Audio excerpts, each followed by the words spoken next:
संसद के मॉनसून सत्र का आज तीसरा दिन है। सुबह 11 बजे संसद की कार्रवाई शुरू होगी। संसद के दोनों सदनों में हंगामे के आसार हैं, तो बड़ी जानकारी आपको बता रहे हैं। संसद में आज मॉनसून सत्र का तीसरा दिन है। कल वित्त मंत्री निर्मला सीतारमण ने मोदी सरकार के तीसरे कार्यकाल का पहला बजट पेश किया था। आज बजट पर चर्चा होगी। इसके लिए 20 घंटे का समय निर्धारित किया गया है। वहीं इंडिया के सभी सांसद बजट के खिलाफ संसद में प्रदर्शन करेंगे। उनका कहना है कि इस बजट में भेदभाव किया गया है। कांग्रेस अध्यक्ष मल्लिकार्जुन खड़गे के घर पर मंगलवार शाम को इंडिया ब्लॉक की बैठक में ये फैसला लिया गया है। आपको बता दें, कल मंगलवार को निर्मला सीतारमण ने 1 घंटे 23 मिनट का बजट भाषण दिया था और बजट में उनका फोकस शिक्षा, रोजगार, किसान, महिला और युवाओं पर रहा। इसके अलावा आपको बता दें, बजट में नई टैक्स रिजीम चुनने वालों के लिए अब 7 लाख तक की इनकम टैक्स फ्री हो गई है, यानी 17,500 रुपए का फायदा हुआ है। तो आपको बता दें, आज मॉनसून सत्र का तीसरा दिन है। कल वित्त मंत्री निर्मला सीतारमण ने मोदी सरकार के तीसरे कार्यकाल का पहला बजट पेश किया था और आज बजट पर चर्चा होगी। इसके लिए 20 घंटे का समय निर्धारित किया गया है। ज्यादा जानकारी के लिए हमारी संवाददाता अपराजिता शरीफ ऑनलाइन पर जुड़ चुकी हैं। अपराजिता, आज संसद में हंगामे के आसार हैं और साथ ही साथ ये भी जानकारी निकल के सामने आ रही है कि 20 घंटे का समय निर्धारित किया गया है चर्चा को लेकर।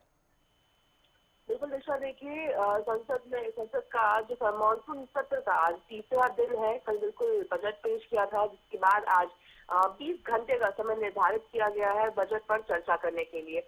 वही देखिए, लगातार अगर इंडिया अलायंस की बात की जाए, इंडिया ब्लॉक की बात की जाए, तो कल नेताओं का बैठक हुई थी मल्लिकार्जुन खड़गे के आवास पर। एक अहम बैठक हुई थी, जिस बैठक में ये डिस्कशन किए गए कि किस तरीके से जो बजट है, क्योंकि देखिए उनका कहना है कि बजट में भेदभाव किया गया है। तो सूत्रों की माने तो आज बजट के खिलाफ सांसद में प्रदर्शन करने वाले हैं इंडिया अलायंस, इंडिया ब्लॉक के नेता। तो उन्हीं चीजों को लेकर के यहाँ पर डिस्कशन किए गए थे कल देर शाम जब बैठक हुई थी मल्लिकार्जुन खड़गे के आवास पर।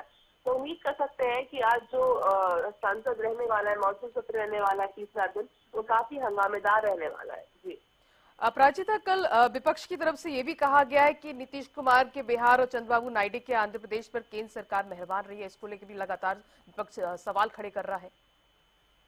जी बिल्कुल, लगातार देखिए अगर बात की जाए, राहुल गांधी की बात करते हैं या फिर हम मल्लिकार्जुन खड़गे की बात करते हैं, या लगातार जितनी भी अगर हम ऑपोजिशन की बात करते हैं, तो लगातार सभी का ये कहना है कि जो इस बार का जो बजट किया गया है वो देश का बजट नहीं है, बल्कि इस बजट को सरकार बचाने का बजट हम कह सकते हैं। साथ ही ये भी कहना है कि अमीरों के लिए नहीं, जबकि अगर राहुल गांधी के अगर ट्वीट की हम बात करते हैं तो उन्होंने कुर्सी बचाओ बजट इसका नाम रखा है।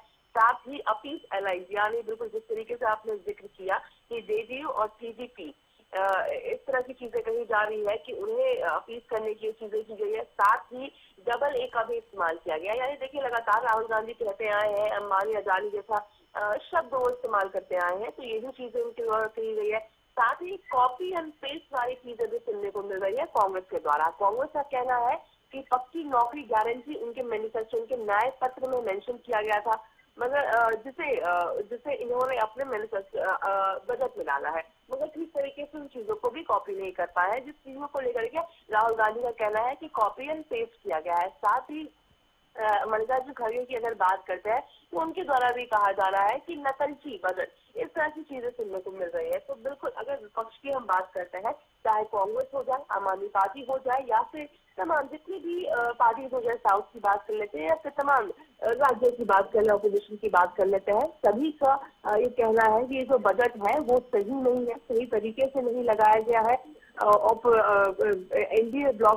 एनडीए को बचाने का कोशिश किया गया है, कुर्सी बचाओ बजट है ये, इस तरह की चीजें सुनने को मिल रही है। तो दोस्तों उम्मीद कर सकते हैं कि आज का जो सांसद का सत्र रहने वाला है, तीसरा दिन रहने वाला है, वो काफी हंगामेदार रहने वाला है, क्योंकि विपक्ष सवाल उठाने वाले हैं बजट को लेकर के, किस तरीके से क्या एलोकेट किया गया है, क्यों बिहार में एलोकेट किया गया है, क्यों आंध्र प्रदेश में दिया गया है और बाकी राज्यों को क्यों छोड़ दिया गया है।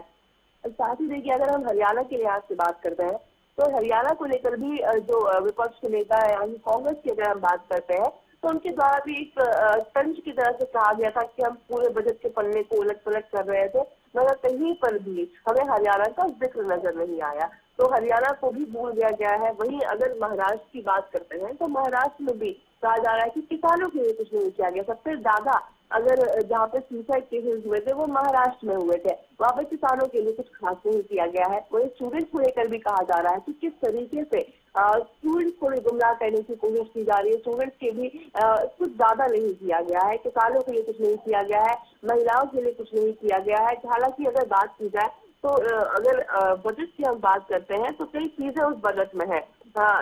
सभी वर्गों को साधा गया है, क्योंकि देखिए 4 वर्ग को सबसे ज्यादा तरजीह दी जाती है अगर बीजेपी सरकार की बात करते हैं। जिस तरीके से महिलाओं को, गरीबों को, किसानों को, स्टूडेंट्स को काफी तरजीह दी जाती है, तो इन सभी का मेंशन हालांकि बजट में किया गया है। मगर ऑपोजिशन का कहना है कि ये बस जुमले हैं, ये धरातल पर नहीं आए कि इस तरह की चीजें सुनने को मिल रही है। जी तो अपराजिता, इस बजट में ज्ञान पर ज्यादा फोकस किया गया है। तमाम जानकारी साझा करने के लिए आपका बहुत बहुत शुक्रिया।